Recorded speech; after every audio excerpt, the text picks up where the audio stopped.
ఒకరోజు ఒక తండ్రి తన కొడుకుని పార్కుకు తీసుకుని వెళ్ళాడు. అక్కడికి వెళ్లిన తర్వాత కొద్దిసేపు ఇద్దరు ఆటలాడుకున్నారు. కొద్దిసేపు ఆగిన తర్వాత అల్పాహారాలు తిని నీటిని సేవించి రిలాక్స్ అవుదామని ఒక చెట్టు కింద బెంచ్ ఉంటే ప్రశాంతంగా తండ్రి కూర్చోసాగాడు అనమాట. అందులో పిల్లాడు నేను కొద్దిసేపు ఆడుకొని వస్తానన్నా అని చెప్పి ఆడుకోవడానికి వెళ్ళాడు. కొద్దిసేపు ఆగిన తర్వాత తండ్రి దగ్గరకు వచ్చి నాన్న మనిషి విలువంతా అని అడిగాడు. తండ్రి తన కొడుకు వైపు తదేకంగా ఇలా చూసి ఆ సరౌండింగ్ లో వీళ్ళు తాగేసినటువంటి వాటర్ బాటిల్, ఖాళీగా ఉన్నటువంటి వాటర్ బాటిల్ తీసుకుని రమ్మన్నాడు. కొడుకు ఖాళీగా ఉన్నటువంటి వాటర్ బాటిల్ తీసుకుని వెళ్ళాడు.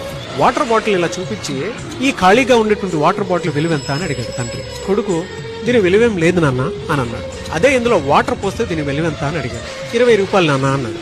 ఒకవేళ ఇందులో నెయ్యి పోస్తే ఈ బాటిల్ విలువ ఎంత అని అడిగాడు. 500 రూపాయలు నాన్న అన్నాడు. ఒకవేళ ఇందులో రక్తం పోస్తే దాని విలువ ఎంత అని అడిగాడు. 5,000 రూపాయలు నాన్న అన్నాడు. ఒకవేళ ఇందులో కరోనా మందు పోస్తే దీని విలువ ఎంత అని అడిగాడు. కోట్ల రూపాయలు నాన్న అన్నాడు. అప్పుడు తండ్రి ఈ కంటైనర్ కి విలువ లేదు, ఇందులో ఉండేటువంటి కంటెంట్ ఏదైతే ఉంటుందో దానికి మాత్రమే విలువ ఉంటుంది. అలాగే మనిషిలో ఉండేటువంటి శక్తి సామర్థ్యాలు విలువలను బట్టి మాత్రమే అతనికి వాల్యూ ఉంటుంది తప్ప స్వరూపంగా చూసుకుంటే ఏ రకంగానూ విలువ లేదు అని అన్నాడు అనమాట. ఇప్పుడు చెప్పండి, మీ విలువ ఎంత?